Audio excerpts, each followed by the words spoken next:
Powered by the Montana Television Network. This is the 530 News on KAJ, Montana's news leader. Good evening and thanks for joining us. I'm Don Fisher. A day of snow showers blanketed the region today, with a little more expected this evening before tapering off. Our storm tracker team is tracking some more snow to hit this evening and tomorrow and continuing into the weekend. For more on what you can expect, let's turn it over to Chief Meteorologist Aaron Yost, who has a look at our first forecast. Aaron. Yeah, things pretty snowy out there. A lot of the MDT road reports just showing snow and ice at least scattered across much of the Flathead Valley, but there's more to come. Notice off towards the west, we've got a heavier batch of snow and unfortunately some rain as well that is moving our way, and it will start to fluctuate those snow levels here as that warmer air continues to arrive from the west. Now at the same time pushing west, we have a cold front on the other side of the divide, so we're sort of the battleground. We will see those winter weather advisories remaining in place through tomorrow morning. A couple winter storm warnings of greater concern as well. I've got the full forecast and all the updates coming up shortly. All right, thanks Aaron. And to keep an eye on the latest conditions in western Montana, just download the KAJ Storm Tracker weather app to your mobile device to take forecasts from our Storm Tracker weather team with you on the go. It is free on the Google Play and App Store. The avalanche danger has been hiked to high in the southern Missions and Swan ranges. Travel on avalanche terrain is not recommended as a considerable avalanche danger exists, according to the West Central Montana Avalanche Center. And the center says that the southern Missions and the southern Swan mountain ranges have taken the brunt of the storm so far, and more snow will further stress the snowpack. And while a high avalanche warning might deter some people from enjoying the Montana backcountry, it does not mean that you have to avoid your outdoor activities altogether. Packing the right equipment like a transceiver to send and receive a signal to members of your group can keep you safe in these conditions, and keeping a shovel and an avalanche probe can also help, but understanding your surroundings is the easiest way to have fun while staying safe in the backcountry.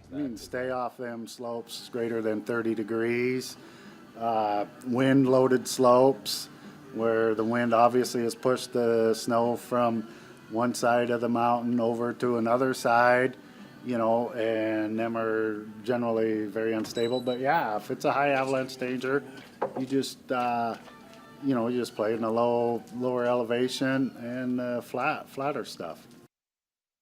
And make sure you check avalanche conditions online before heading out this weekend to avoid problematic areas. Crews are tearing down the first viable Frank Lloyd Wright designed building to be demolished in more than 40 years. The teardown began last night after a failed negotiation to buy the property. Plans to demolish the Whitefish building first serviced in November of 2016. Since then, organizations including the Montana Preservation Alliance and the Frank Lloyd Wright Building Conservancy have been working to put a deal in place. On Monday, a full-price $1.7 million offer was submitted to the building owner by 341 Central LLC out of Chicago. Disagreements over the security deposit amount and concerns over the building's current condition led the deal to fall through before yesterday's deadline set by the seller. The building was on the National Register of Historic Places, and there is no timetable to when the demolition will be complete. State Superintendent of Public Instruction Elsie Arnston has been working with the Montana Contractors Association to raise awareness of careers in construction among K-12 students.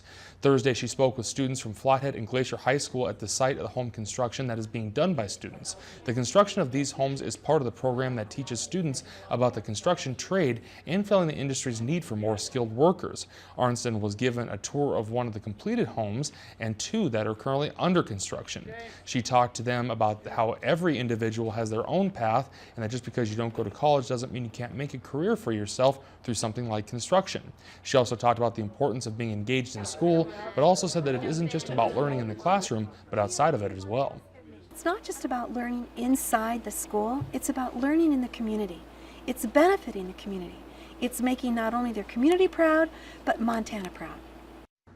And the last two houses being constructed by the students are expected to be completed in May. A new candidate is gunning for the seat of Flathead County Sheriff. Former Undersheriff of Flathead County and co-founder of Two Bear Air, Jordan White, has announced his candidacy. White has lived in the Flathead Valley for most of his life and has 19 years of law enforcement experience. Current Sheriff Chuck Curry appointed White to the position of undersheriff when Curry was elected in 2010. White resigned his appointed position in 2012 to create Two Bear Air Rescue, a helicopter rescue program that serves Montana and Idaho. He left Two Bear Air in 2017 to further his career in law enforcement. White will host a campaign launch at the Split Rock Cafe in Kalispell on Thursday, January 25th. Montana's 2018 election season officially kicked off this morning as candidates began filing for office both at the Capitol and at county election offices around the state. And at the state capitol in Helena, 3 Democratic U.S. House candidates were first in line. Democrat Linda Moss of Billings was waiting outside the door of the Secretary of State's office when it opened at 8 a.m. She was the first candidate to pay her $1,740 fee to run for Congress.